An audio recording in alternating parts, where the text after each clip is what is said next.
네, 방금 영화가 끝나서 아직 좀 먹먹한 여운과 충격에 다들 휩싸여 계실 시간인 것 같은데요. 차차 감상을 정리하면서 오늘 어떤 이야기들 나눌 수 있을지 생각해 주시면 후반부에 관객 질문까지 포함해서 오늘 이야기 나눌 거고요. 오늘 와주신 관객 여러분께 첫인상 한 말씀씩 먼저 부탁드리겠습니다. 감독님부터 하실까요? 네, 안녕하세요. 감독 허진호입니다. 반갑습니다. 먼저 보통의 가족 선택해 주셔서 감사드리고요. 정말 오늘은 또 특별하게 우리 송중기 배우님이 이렇게 저희 영화를 응원하러 나와주셔서 또 너무 좋고요. 여러분들 재밌게 보셨다면 궁금한 점이나 이런 많은 질문 부탁드리겠습니다. 감사합니다. 안녕하세요. 저는 보통의 가족을 너무나 사랑하는, 저도 원래 저기 앉아 있어야 되는데 너무나 사랑하는 영화 팬분 중에 한 명인 배우 송중기입니다. 반갑습니다.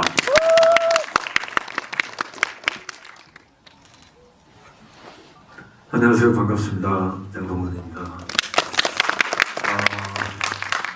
요즘 이제 영화 개봉하면서 이렇게 관객 여러분들을 이렇게 직접 만나서 영화에 대한 이야기 나누고 이렇게 참 즐거운 시간을 보내고 있는데요.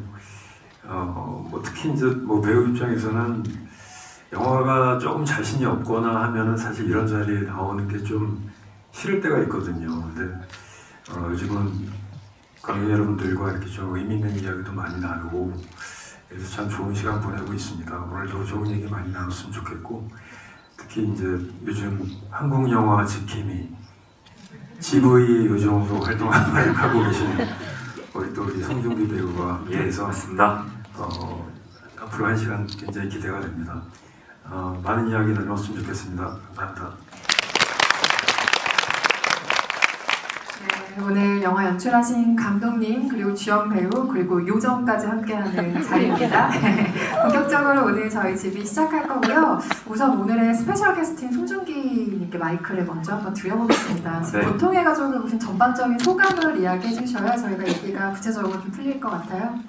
와, 솔직히 말하면 최근 몇 년 동안 봤던 영화 중에 저는 제일 무서운 영화였어요. 이 무서운 장면은 하나도 안 나와요. 근데 영화 처음부터 끝까지 계속 무서웠어요. 뭔가 심리적으로 약간 계속 감독님께서 관객을 이렇게 계속 쪼으시더라고요. 계속. 그리고 끝나고 나서 오랜만에 영화에 대해서 각자의 의견들을 많이 나눴던 영화였던 것 같아요. 예를 들면 다들 그러지 않았을까요? 나라면 어땠을까? 저는 그 생각을 되게 많이 했었고 나는 경구 형처럼 했을까? 동건이 형처럼 했을까? 김희애 선배님처럼 했을까? 그 생각을 진짜 많이 떠올렸던 그런 영화인 것 같아요. 그래서 자꾸만 진짜 오랜만에 와 되게 뭔가를 곱씹게 하는 영화구나 라는, 그리고 오랜만에 정말 시네마다운 시네마를 본 느낌이었어요. 네. 아직 올해가 11월도 남아있고 12월도 남아있지만 저도 올해 한국 영화에서 웰메이드 작품으로 하나를 선곡을 하면 가장 먼저 상단의 이름을 놓고 싶을 정도의 네, 영화를 저도 선택했다는 맞아요. 인상을 저도 받았고요. 말씀하신 것처럼 무섭기도 하고 너무나 오싹하기도 하고 그리고 질문을 나에게로까지 확대시키는 영화를 합법에 지금 꽉 붙들려 계실 것 같습니다. 한국 영화를 사랑하는 팬들이라면 누구나 허진호 감독 연출자 한 편쯤은 마음 안에 있지만 이 영화가 또 새롭게 좀 다른 결로서 자리하게 되지 않을까라는 생각이 들고요. 송중기 배우 같은 경우는 장동건 배우님과 이 호흡을 맞추셨잖아요. 그런데 그게 판타지 세계관이었단 말이죠. 2019년에 아스달란덱이라는 작품을 맞아요. 통해서 두 분이 호흡을 맞추셨는데 그 판타지를 떠나서 가장 보통의 얼굴을 연기한 장동건 배우의 모습을 보는 게 또 낯설지만 굉장히 기분 좋은 경험이셨을 것 같아요. 어떤 인상적인 얼굴을 발견하셨나요? 방금 기자님께서 말씀하신 낯설다는 표현이 제일 맞는 것 같아요. 왜냐면 제가 아는 형은 평소에 화내는 모습이 없으시거든요. 짜증, 화, 뭐 욕설 이런 단어랑은 좀 안 어울리는 선배님이세요. 제가 아시탈련들이랑 형이랑 찍을 때도 저는 뭐 제가 쳐다볼 수 없는 대선배님이지만 현장에서도 한 번도 저는 좀 화가 많은 편이고 뜨거운 편인데 형은 정말 어떻게 저러시지 할 정도로 항상 차분함의 그 대명사라고 해야 될까요? 근데 그런 제가 아는 형이 영화에서는 정반대로 나오시길래 저에게는 굉장히 뭔가 뜨거운 낯섦이라고 해야 되나요? 그런 느낌을 많이 받았죠. 저는 되게 낯설었었어요. 네. 그 기분 좋은 낯선 충격 같은 것들을 배우들의 연기를 통해서 확연히 받으실 만한 영화였다고 생각하고요. 방금 재규를 언급했으니 장동건 배우에게 마이크를 한번 넘겨보겠습니다. 재규라는 캐릭터는 사실 레이어가 굉장히 많은 인물인 것 같아요. 형이 재환에게 일종의 컴플렉스가 좀 있는 사람인 것 같기도 하고 그걸 뭔가 자신만의 도덕적인 우월감, 신념 같은 것으로 채우고 있었던 사람이 아닐까라는 생각도 들고 그래서 어쩌면 가치관이 자기 자신으로부터 비롯됐다기보다 나는 옳은 사람이야, 나는 좋은 사람이야 이걸 포기하지 못하면서 무언가가 만들어진 사람 같다는 인상을 받았는데요. 어쩌면 소아과 의사라는 직업도 그래서 선택한 게 아닐까라는 생각이 들 정도의 인물이었습니다. 장동건 배우가 본 재규가 어떤 사람인지 너무 궁금한데요. 그 사람을 움직이는 가장 큰 마음의 동력이 뭐라고 생각하셨을까요? 뭐 말씀하신 부분들은 이제 도덕적인 형에 대한 도덕적인 우월감도 이제 좀 가지고 있고 또 이제 이 영화가 이제 표현하고 싶은 것들이 또 감독님도 그러셨고 이제 어떤 인간이 가지고 있는 누구나 가지고 있는 그 양면성 이런 것들에 대해서 이제 좀 이 영화에서 조금 표현을 하고 싶어 하셨고 저도 시나리오를 읽으면서 단순히 이제 뭐 그 배우가 캐릭터를 접근하는 방식뿐만이 아니라 그냥 개인적으로도 나는 어떤 사람인가를 좀 생각을 많이 하게 됐어요. 이 영화 작업을 하면서 뭐 사람이라는 게 어렸을 때부터 이제 성장해 나가면서 항상 그 선택의 순간, 작고 큰 선택의 순간들이 오고 거기에서 이제 어떤 선택을 하며 살아가느냐에 따라서 어떤 그 사람의 인생 가치관, 또 외부에서 바라보는 시선, 또 본인이 되고 싶어하는 모습, 뭐 이런 것들이 다 형성이 된다고 생각하는데 그런 의미에서 재규는 어떤 사람일까를 생각해봤을 때 그냥 자기 인생을 되게 잘 살고 싶었던 사람이죠. 그리고 어쨌든 계속 옳은 선택을 하기 위해서 노력했던 사람이고 그러면서 한편으로 또 인간이 가지고 있는 어떤 그 자기보다 더 돈도 많이 벌고 더 잘 나가는 형에 대한 컴플렉스도 있었을 것이고 그런 모든 인간이 가지고 있는 어떤 그 내면에 있는 것들을 다 가지고 있는 그냥 그런 사람이었다고 생각을 해요. 그런데 이제 그런 것이 어떤 극한의 어떤 그 자식과 관련된 것들을 접하게 되면서 그 내면에 있는 어떤 그동안 이제 드러내면서 살지 않았던 마음속의 것들이 이제 조금씩 영화에서 표현이 되고 마지막에는 이제 좀 그런 극단적인 어떤 결정을 하기까지 그렇게 되어서 이제 살아온 사람인데 저는 한편으로는 굉장히 이 인물이 이해가 많이 갔습니다. 저도 자식이 없는 입장에서도 너무 공감이 되는 포인트들이 많더라고요. 그래서 정말 숨을 제대로 쉬지 못하고 이 영화를 봤던 기억이 있는데 자식이 괴물이 되면 부모는 짐승이 되거나 악마가 될 수밖에 없는 것이죠. 자기 마음 안에 숨겨져 있던 이런 일이 아니었다면 절대로 꺼내보이지 않았던 무언가가 정말 염치도 없이 빗장을 열고 마구 튀어나오는 게 바로 자식의 문제라는 생각이 들기도 합니다. 허진호 감독님은 이 3번의 식사 장면을 통해서 이 두 가정, 4사람이 함께하는 자리들을 표현하셨는데요. 특히 식당 같은 경우는 같은 공간을 2번 사용하셔야 하기 때문에 카메라의 제약도 많고 공간을 어떻게 보여줄지 고민이 굉장히 많으셨을 것 같아서 로케이션 선택할 때 중요하게 그 식당에 바라셨던 점이 굉장히 궁금하더라고요. 예를 들면 뭐 2층이었으면 좋겠다, 뭐 유리가 있었으면 좋겠다 이런 식의 공간의 감각들을 어떻게 가지고 의논하셨는지 궁금하네요. 그 공간을 미리 어떤 공간이라고는 생각을 못했고요. 저희가 이제 예산 문제도 있고 해서 로케이션으로 찍을 수밖에 없었는데 이렇게 정말 고급스러웠으면 좋겠다.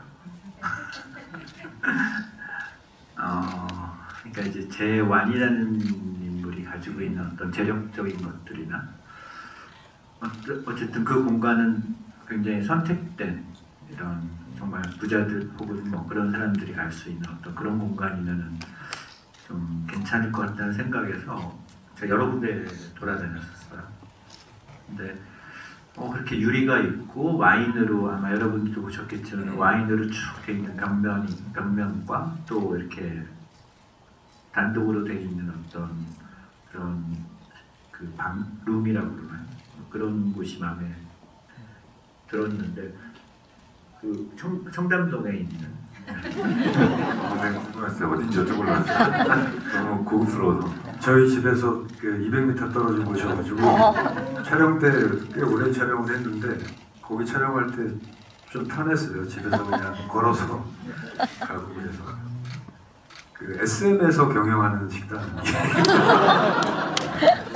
구체적인 홍보가 되겠네요. 정보까지 저희가 알게 근데 됐습니다. 저는 이제 그 말씀하시니까 기억나는 게 저는 너무 탁월하다고 생각했었어요. 장소가 관객 입장에서 왜 초반에 네 분이서 이제 만날 때 이제 계단 올라가서 지미 집이 올라가서 그 방이 소개가 되잖아요.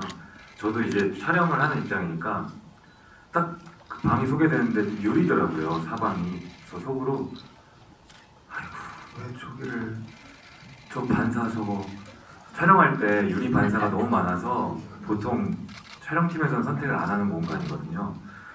저 유리 좀 열고 했으면 좋겠다. 막 저 혼자 근데 유리가 열려 있더라고요. 대화할 때는. 근데 영화 후반부 가서는 저도 모르게 저 유리 좀 닫았으면 좋겠다. 이게 막 밖에서 사람들이 다 들을까봐 종업원이 듣고 밑에 있는 손님이 듣고 이 지금 넷이서 하는 대화 내용이 다른 사람이 들으면 안 되는데 그러니까 아까 말씀드린 것처럼 그런 것 때문에 계속 조마조마 했었어요.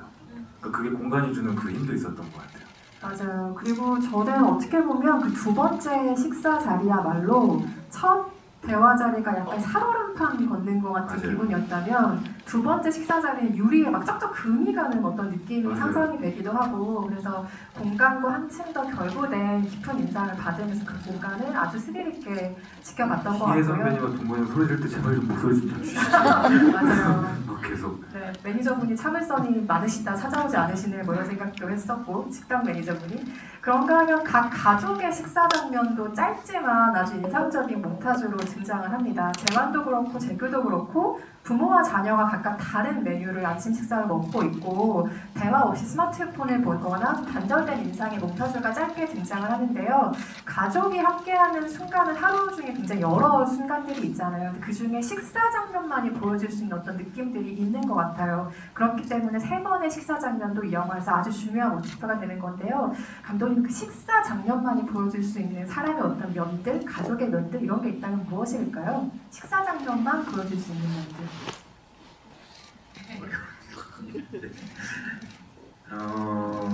그러니까요.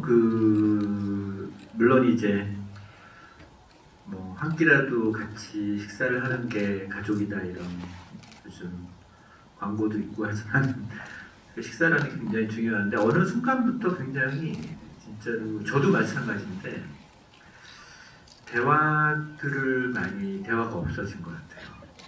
각각의 그리고 지금 핸드폰이라는 것이 어쨌든 잠시라도 지루한 순간을 우리가 버티지 못하는 어떤 저도 마찬가지인데 그러지 않으려고 노력은 하지만 특히 아이들 같은 경우는 다 각각의 그 시간조차도 대화보다는 자기만의 그런 핸드폰 자기의 세계에 빠져 있는 경우가 많은 것 같고 어쨌든 그런 데서 오는 이 가족의 문제라는 게 어떻게 보면 대화의 단절일 수도 있고 소통의 부재일 수도 있는데 분명히 이런 부분으로 인한 어떤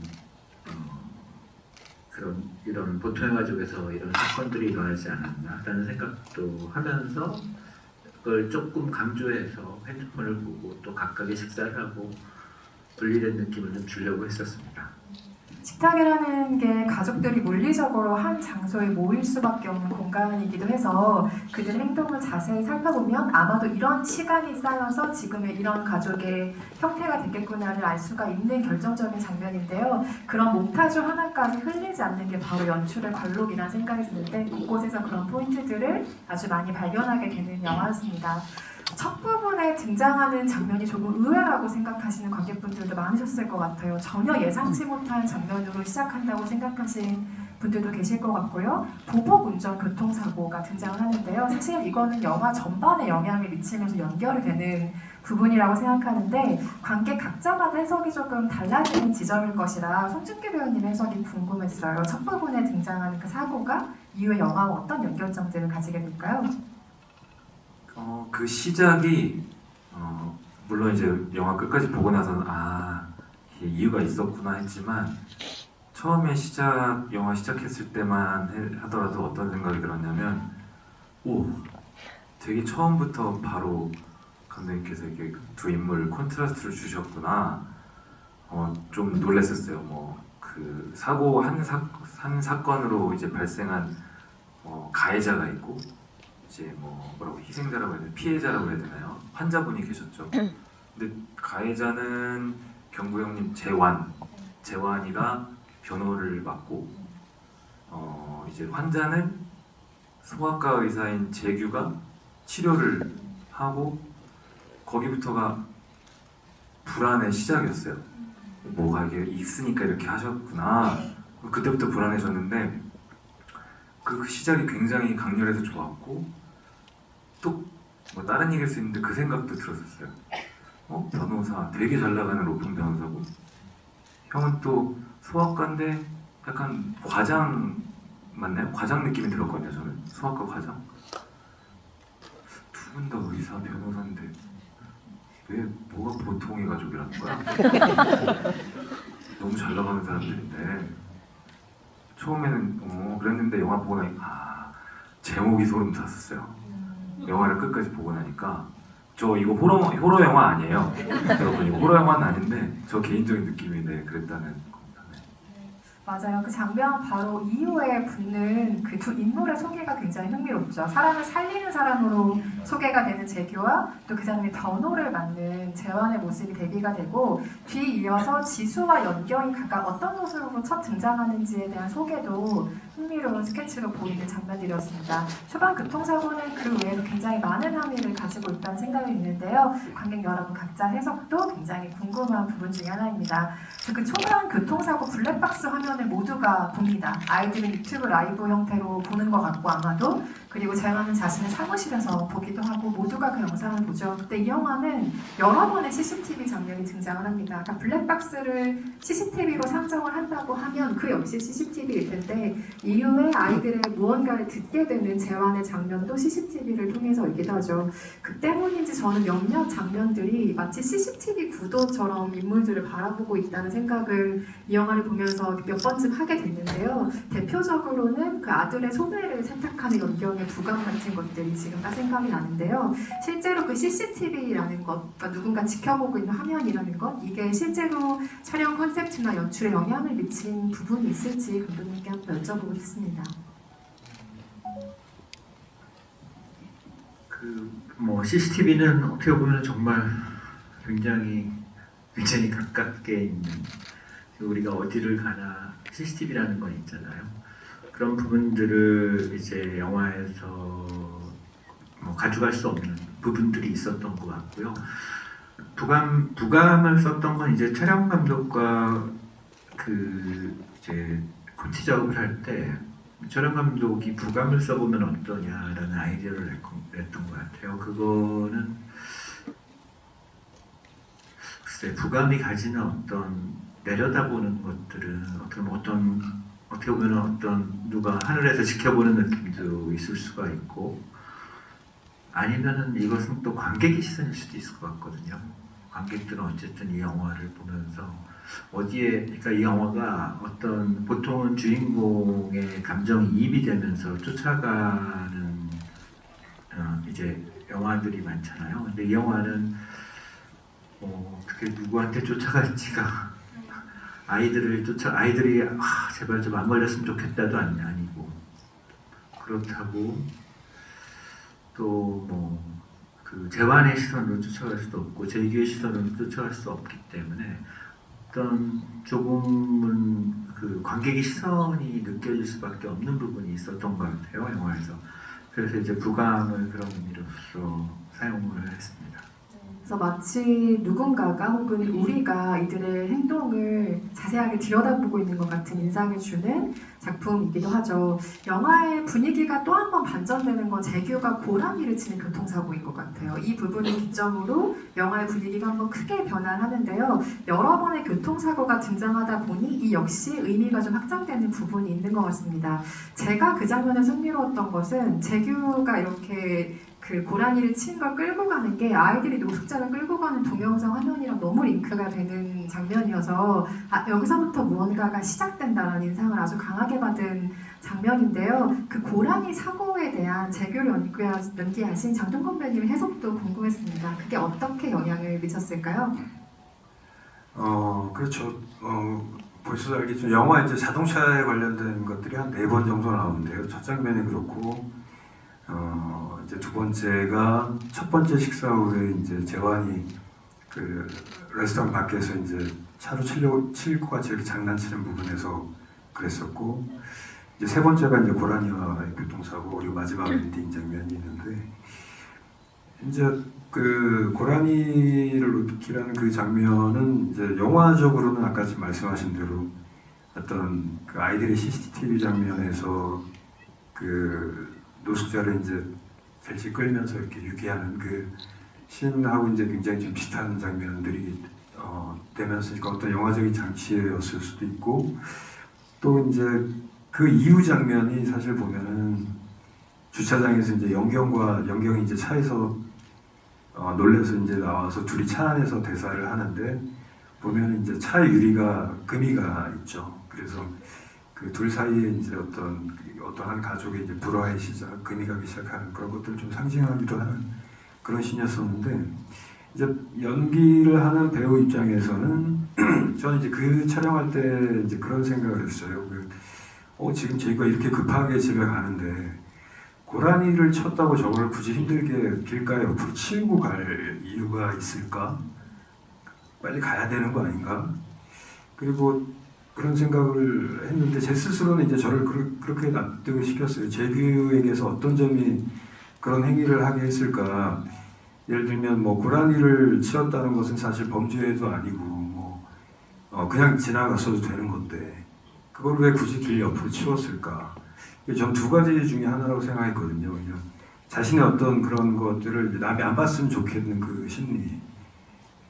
그리고 하나는 혹시라도 이것 때문에 다른 사고가 날지도 모르는 그 남에게 패기치기 싫어하는 그 사람의 어떤 살아온 그 관성, 그 둘 중에 하나일 거라고 생각을 하고 저는 그 장면을 받아들였거든요. 근데 아마 그러지 않았을까 싶어요. 그래서 이게 어떤 게 선이고 악이냐 이런 게 아니라 우리 모두는 다 선과 악의 어떤 경계를 걸으면서 그때 어떤 선택을 하느냐에 따라서 선한 사람이 되기도 하고 악한 사람이 되기도 하는데, 그 장면에서의 재규의 그 치우는 행위 자체는 아마 그런 마음이 아니었을까 싶었습니다. 네. 그 와중에도 어떤 본인이 살아왔던 무의식적으로 행위를 하는. 네, 그 장면 하나에도 정말 여러 가지 해석이 가능한 작품이라는 걸 방금 질문과 답변으로 또 한번 공감을 하셨을 것 같고요. 표면적으로는 누구에게나 찾아올 수 있는 사고라는 무언가를 암시하는 장면인 것 같다는 생각도 했습니다. 방금 그 차 안에서의 대화 씬을 얘기해 주셨는데 재규의 경우 비니엘 배우가 연기한 그 연기학과의 장면들도 굉장히 인상적으로 남는 것들이 많죠. 그래서 특히 차 안에서의 대화들 같은 걸 보면 사실 배우 입장에서는 되게 외로운 공간이었을 것 같다는 생각이 드는 게 어떠한 장치도 없이 사실은 상대 배우의 그 에너지에만 의지를 해서 관객을 설득해야 하는 장면들이니까요. 현장에서 김희애 배우와 가장 짜릿하게 호흡이 좀 맞았다고 기억하시는 순간이 언제인지도 가장 궁금하고요. 제가 개인적으로 이제 부부 연기를 처음 이번에 하는 거여서 사실 이제 시작 전에 좀 걱정도 많이 되고 그랬는데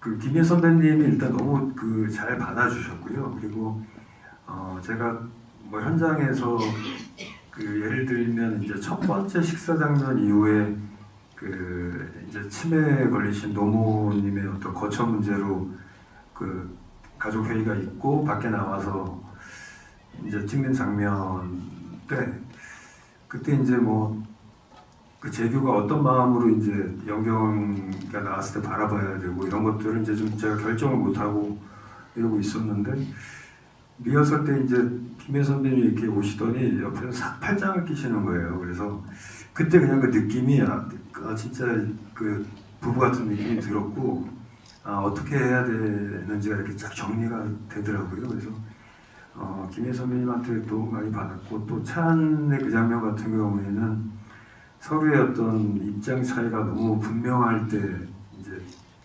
그 감정이 이제 부딪히고 거기에서 이제 또 서로가 서로의 느낌을 캐치해내고 하는 장면이어서 조금 뭐 힘이 들었지만 어쨌든 김예 선배님이 이제 보통 연기를 이제 현장에서 하시면 보통은 이제 저희들이 카메라에서 이제 자기 장면을 찍을 때와 상대방 배우에게 이제 카메라가 가서 카메라가 나를 비추고 있지 않을 때 이제 상대방의 연기나 호흡에 이제 도움을 주기 위해서 같이 연기를 같이 이제 좀 해주고 대사도 같이 쳐주고 하는데 보통 본인 연기 찍을 때만큼 그렇게 열심히는 안 하거든요. 근데 김예 선배님은 카메라가 자신을 찍고 있지 않을 때도 정말 최선을 다해서 연기를 하세요. 그래서 이분은 그 연기하는 자체를 굉장히 좋아하시고 즐기시는 분이시구나라는 걸 알게 됐는데 이제 그런 것들이 상대 배우에게도 고스란히 말씀하신 것처럼 에너지들이 전달이 돼서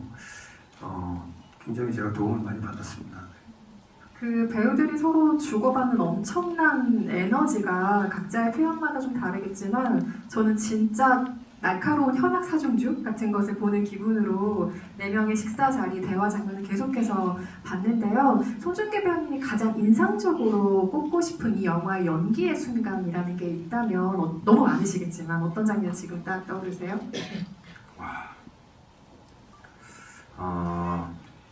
제일 먼저 떠오르는 거는 영화 후반부인데 설경구 재환이가 선배님께서 동건이 형이 그 고급스러운 음식을 다 이렇게 한번 확 휘저으셨어요. 떨어지고 바닥에. 그 형은 진짜 감정이 극도로 올라가서 화를 내시고 나가셨는데 경구 형이 남으셔서 미안합니다. 이거 새로 좀 주세요. 그때 그랬어요? 틈새석 때문에 네. 새로 이거 주세요. 이거 뭐 새로 이렇게 새 걸로 바꿔주시죠. 하니까 수영 배우님이 가자. 그래서 그때 일어나실 때 그때 재환이가 소름 끼쳤었어요. 계속 저는 경구 선배님이 맡으셔서 재환이가 무슨 생각하는지를 도통 모르겠어서 약간 무서운 것도 있었거든요. 반대로 동건이 형은 사람이 아까 말씀하신 고라니 씬은 저는 그게 기점이라고 보는데 약간 바뀔 때가 좀 소름 돋았었고 아무튼 그랬는데 그런 의미에서 그 장면이었고 수현 씨하고 김혜 선배님이 화장실에서 대화할 때 거울 보세요였나? 거울을 보세요. 거울을 보세요. 네. 대사는 네. 그 김예 배우의 아이디어였어요. 그 대사가 전 너무 좋았었어요. 맛깔나가지고 그리고 이상한 형제들이네 진짜. 돌아가면서 돌아버리겠네였나요? 뭐 돌아가면서 사람 돌아가면 사람 돌게 돌게. 네. 그게 진짜 일상적이고 너무 공감적인 대사라서 너무 재밌었고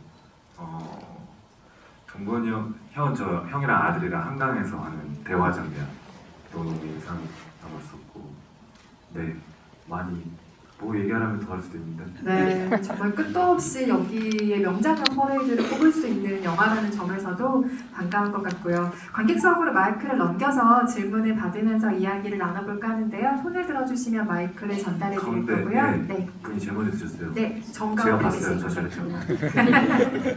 네. 질문해주신 분들께는 소정의 선물인데요. 보통의 가정 굿즈인 인센스를 선물로 드린다고 합니다. 제가 영화를 처음 봤을 때는 그 마지막 장면에서 결국은 재환이도 자식 때문에 어쩔 수 없이 그런 선택을 했구나라고 그렇게 당연하게 생각을 했어요. 근데 다시 보니까 중간에 그 치매 걸린 어머니의 말씀이 너무 인상적인 거예요.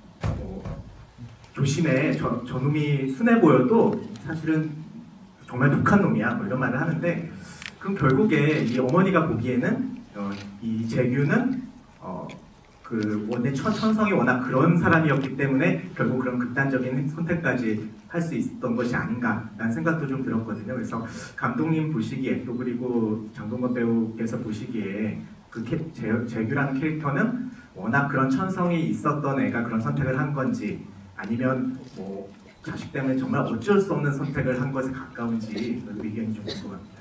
답변 듣기 전에 양해를 먼저 부탁드리면 지금 동영상 레코딩하고 계시는 분들도 많이 계시는데요. 아직 영화를 보셔야 될 분들이 훨씬 많기 때문에 이 질문에 대한 답변을 편하게 해주시되 그 답변은 어딘가에 업로드만 조금 지양을 부탁드리겠습니다. 네, 편하게 말씀해 주시죠.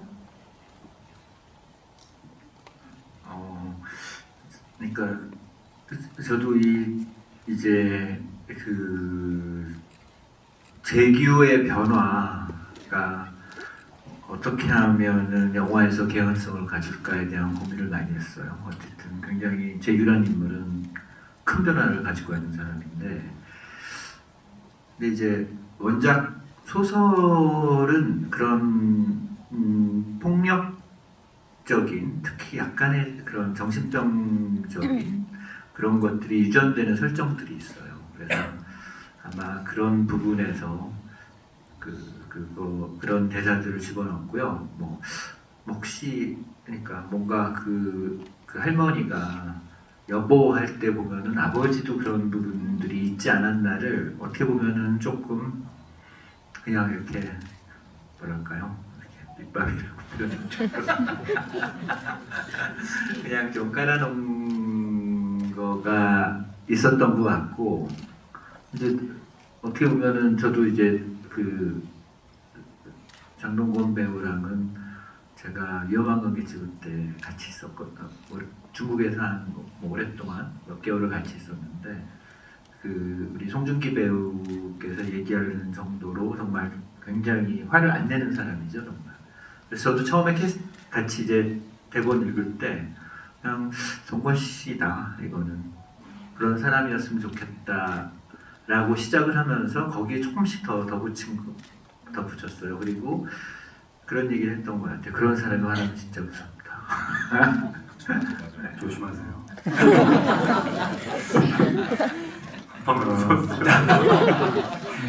저는 그렇죠. 저는 이제 재규를 이제 시나리오를 보고 이 사람에 대한 생각을 하면서 이제 또 영화를 찍으면서 그런 생각을 했어요. 사람이 다 이제 타고난 천성과 본성이라는 게 있는 것 같아요. 또 자식을 둘을 키워보니까 그렇고, 또 뭐 사람을 봐도 같은 데에서 나오고 똑같은 거 먹이고 똑같은 거 가르쳐줘도 너무 다른 사람이고 성향도 다르고 그러거든요. 근데 그건 뭘까 하면 그건 정말 타고난 뭔가 천성과 본성이라는 건 있는 것 같아요. 근데 그 프로파일러 분들도 말씀하시지만 사이코패스라고 전부 연쇄살인범이 되는 건 아니잖아요. 근데 그런 것이 어떤 본인이 살면서 하는 경험과 뭐 이런 것들이 있는데 그 본성이 이제 어느 순간에 나오느냐의 문제고, 그걸 자기가 살아온 이성과 가치관을 얼마나 컨트롤하고 할 수 있느냐의 문제인 것 같은데, 재규는 그런 면에 있어서 처음에 이제 그렇게 존경을 받고 그런 것들을 자기가 중요하게 생각하면서 살던 사람이 이제 아들의 그런 사고를 처음 알게 되었을 때 처음 아들과 대면해서 하는 행위가 손찌검이었거든요. 그리고 그 다음에 자신의 이제 어떤 태도를 바꾸고 나서 마지막 식사에서 대화에서 이제 재환의 입장이 바뀌지 않으니까 피해자와 자기가 합의를 하게 해주겠다고 그동안 자기가 살던 신념, 가치관과 살아던 방식에 또 위배되는 딜을 하죠. 근데 그것도 먹히지가 않으니까 그 다음에는 형에게 욕을 하고 형의 멱살을 잡고 그것도 먹히지 않으니까 마지막에 이제 그런 선택까지 이제 치닫게 되는데 그냥 저는 재규가 어떤 그런 본성이 있는 사람이라고 생각했어요. 아까 말씀하신 것처럼 어떤 노모의 그런 중간에 그런 대사가 힌트가 되기도 하고 또 이 사람은 어쨌든 자기가 무언가를 하던 자기의 어떤 방식이 하던 방식들이 이제 그것이 가로막혔을 때 그러니까 그 재규뿐만이 아니라 모든 사람들도 그럴 수 있다고 생각해요. 자기가 해오던 방식이 더 이상 얻는 것에 이제 더 이상 무용지물이 되었을 때 그때 이제 어떤 본성이 꿈틀거리기 시작하는 거 아닌가 그런 생각을 했습니다. 재규의 마지막 얼굴이 정말 무슨 생각을 하는지 모르겠는 얼굴이잖아요. 현실 감각이 완벽하게 지금 떠나 있거나 아니면 완벽하게 있거나 둘 중에 하나일 것 같은데 어떤 마음으로 운전대를 잡고 있는 재규의 얼굴일지는 또 관객 여러분의 각자 해석에 맡기겠습니다. 다음 질문 또 받아보겠습니다. 깜짝이야. 네, 마이크 안 들리면 제가 혼날 것 같네요. 두 번째 줄에 계신 분께 드리겠습니다. 1000만 관객을 기원해주시는 네, 관객분이시에요. 제가 영화 10년 만에 보러 이 보통의 가족을 봤는데요. 딱 이유는 장동건 배우님하고 김희애 배우님이 주인공이라서 꼭 보고 싶어서 거의 10년 만에 봤습니다. 근데 영화를 선택할 때 왜 보통의 가족이지? 이제 송중 배우님 얘기하셨는데 그 제목을 볼 때도 의아했어요. 근데 끝나고 가면서도 이거는 스페셜 패밀리인데 왜 노멀 패밀리라는지 근데 이유가 이렇게 부유하고 최상위층도 자녀의 고민이 있고 똑같이 힘든 면이 있구나, 부족한 면이 있구나. 나는 지금까지 자녀가 한 번도 말썽 안 부렸는데 가진 건 없지만 정말 행복하다. 그런 느낌을 가졌어요.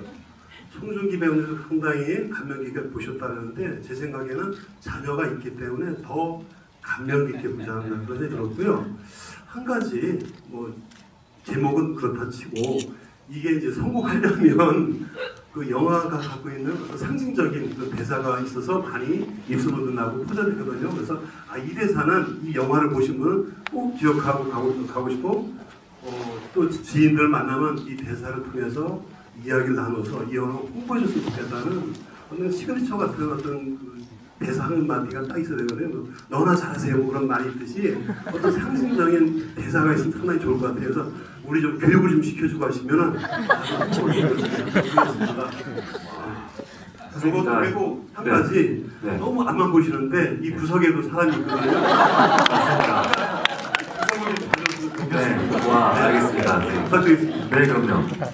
자, 저기 가시기 전에 명함 한 장만 주고 가시면 저희가 저희 홍보팀이 명예대사로 임명해 주시겠습니다. 네, 맞는 말씀이십니다. SBS에서 알겠습니다. 강동원 씨 약속 지키고 왔습니다. 어떤 대사를 꼽을 수 있을까요? 네.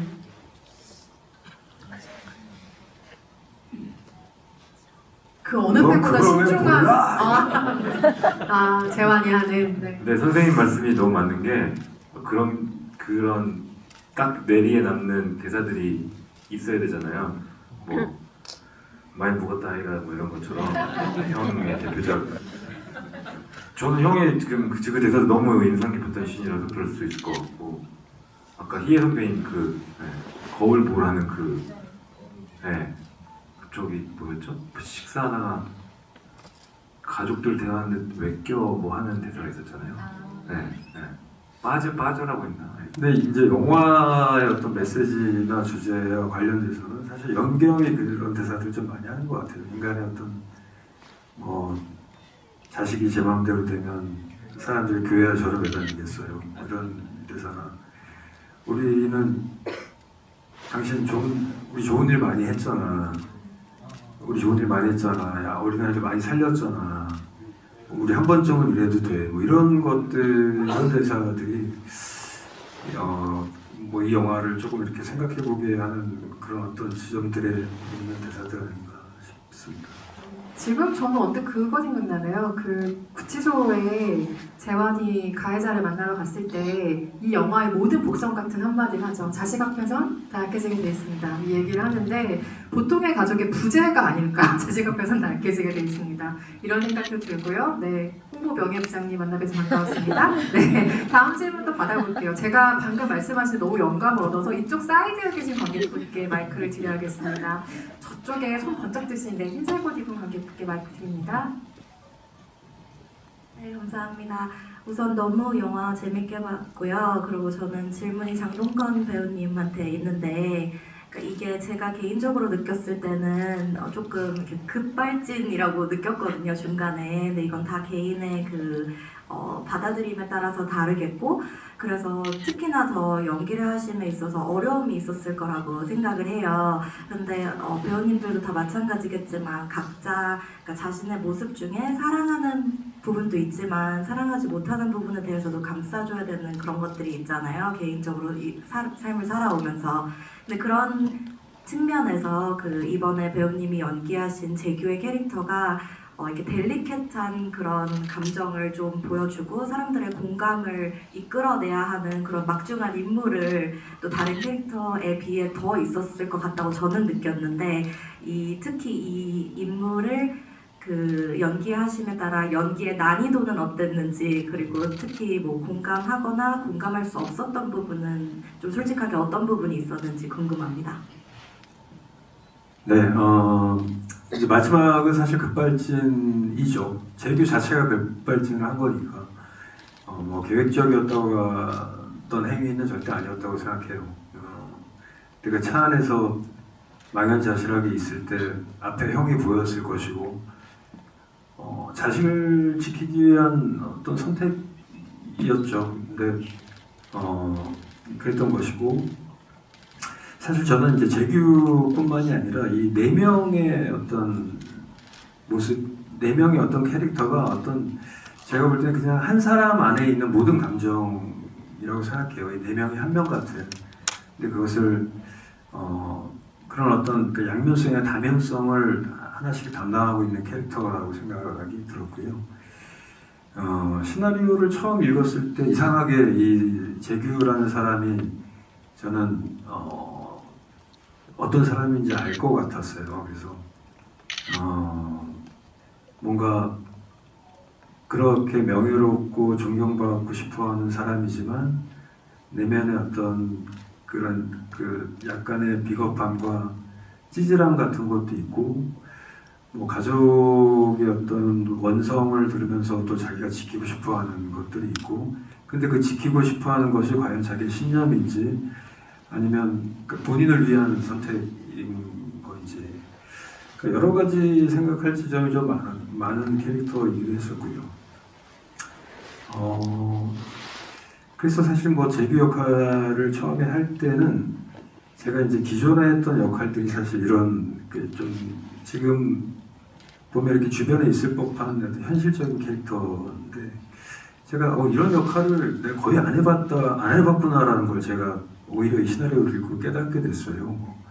항상 뭐 좀 비현실적인 캐릭터들을 많이 했죠. 뭐 과한 분장을 하거나 사업 분장을 해야 된다거나 뭐 킬러 역할을 하거나 정말 전쟁터 속에서 동생을 구하는 역할, 깡패 역할 뭐 그래서 사실 이런 그냥 우리가 흔히 살아가면서 볼 수 있는 어떤 사람의 캐릭터를 내가 해본 적이 거의 없네라는 생각이 들더라고요. 그래서 처음에 그런 것이 이제 걱정도 됐지만 뭔가 기존에는 어떤 연기를 할 때 뭔가 이렇게 외부에 있는 걸 상상을 해서 끌어서 와서 저한테 덧붙여서 뭔가를 만들어내야 되는 그런 캐릭터들이었다면 이번에는 제 안에 있는 것 중에서 꺼내서 그런 것들을 보여줄 수 있는 캐릭터일 거라고 생각이 들었어요. 그리고 더군다나 이제 감독님이 그런 걸 제일 잘하시는 우리나라에서 허정 감독님께서 이걸 이제 하신다고 하니까 처음 작업할 때 되게 설레이고 좀 재미있는 작업이 되겠다라고 생각을 했었습니다. 네, 질문과 답변 감사합니다. 저희 시간 관계상 마무리를 해야 될 것 같아서 다음 질문을 받지 못할 것 같아요. 짧은 질문 있으시면 한 번 더 받을까요? 짧은 질문이세요? 네, 맨 앞에 관객분께 마이크 드립니다.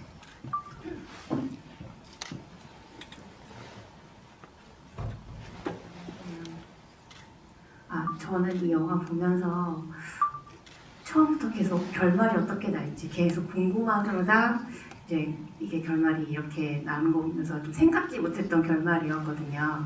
그래서 혹시 송중기 배우님도 보시는 입장에서 처음에 어떤 결말을 기대하셨었는지 약간 궁금합니다. 아니 뭐 어렵다기보다 제가 느끼는 거는 제가 방금 한숨을 쉰 이유가 다시 한번 느꼈어요. 오늘 저는 또 뭐 감독님, 형님 옆에서 후배 입장에서 확실히 영화가 좋으니까 관객분들의 질문의 퀄리티가 너무 좋구나. 저도 앞으로 좋은 영화 만들려고 노력해야겠다는 생각이 문득 들었고, 아무튼 기대 결말 솔직히 말하면 예측이 안 됐었어요. 안 됐었고, 그리고 예측하기가 쉽지 않았던 이유는 진짜 아까 말씀드렸다시피 오랜만에 영화를 보면서 뭔가 계속 피드백이 됐던 것 같아요. 저랑 대입시켰다가 영화를 보다가 나라면 어떨까? 에이, 그래도 잘못했으면 바로 자수시켜야지. 무슨 소리야? 하다가 전 아직 애기가 돌밖에 안 돼서 여기 인생 선배님들 많이 계신데 내가 아직 깐난 애기라서 내가 아직 그렇게 생각할 수는 있겠구나. 진짜 애가 크면 또 아닐까? 또 생각이 바뀔까? 내 애기를 지키기 위해서는 부모 마음이 어떨까? 저도 제 인생에 지금 39의 송중기라는 사람이 저도 그 중간에 있는 입장이라서 그런 마음처럼 저도 예상이 안 가서 제 그 미래가 그만큼 영화도 결말이 예상이 안 갔었어요. 그러니까 이게 참 부모 자식에 관한 얘기를 다루는 영화라서 그런지 답이 없는 것 같아요. 결말이 예상도 안 되고, 그리고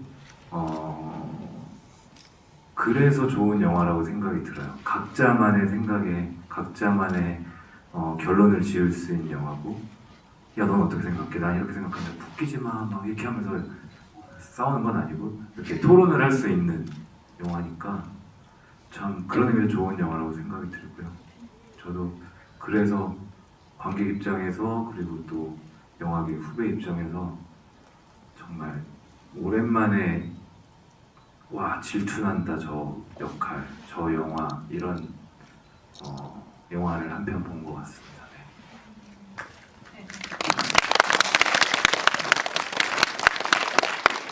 어떻게 방향을 가져가시든 그 마지막 장면이 올해 한국 영화뿐만 아니라 한국 영화 전체에서 봐도 정말 인상적이고 문제적이고 좋은 의미로 문쟁적인 결말이었는데 다들 동의하실 것 같아요. 그로부터 자신의 생각을 대입하고 또 여러분들과 의견 나누시는 계기가 그 영화의 마지막 장면으로 시작되기를 바랍니다. 오늘 함께해주신 관객 여러분께 끝인사 한 말씀씩 해주시고 저희 자리 마무리할까요? 감독님부터 부탁드립니다.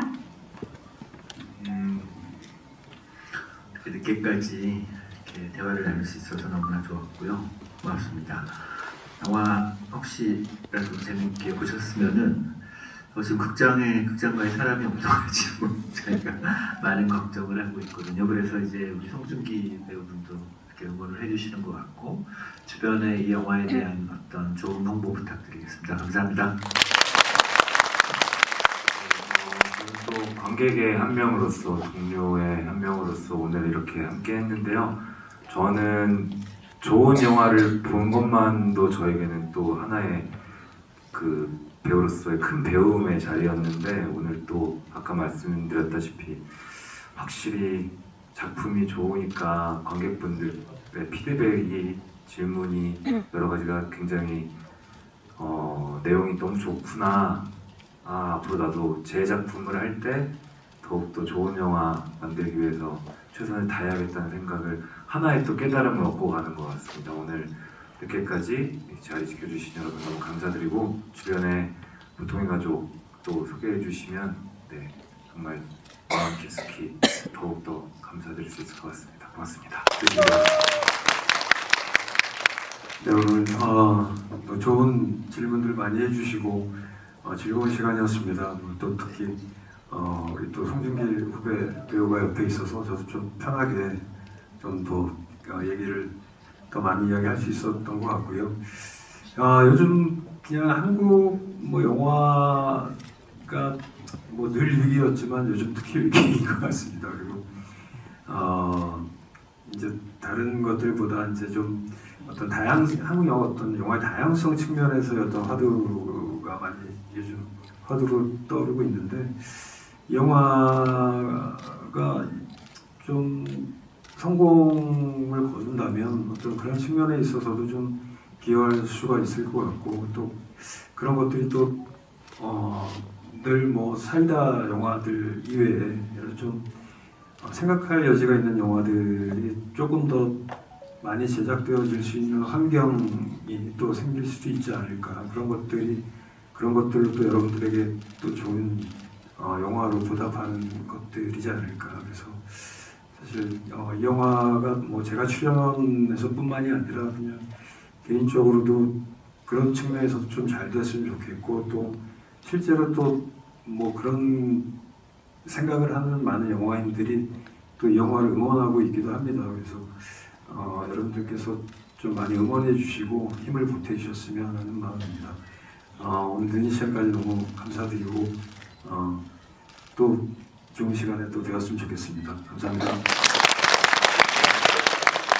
흑수와 개봉하는 소개가족의 많은 성원과 입성 부탁드립니다. 조심히 돌아가십시오. 감사합니다.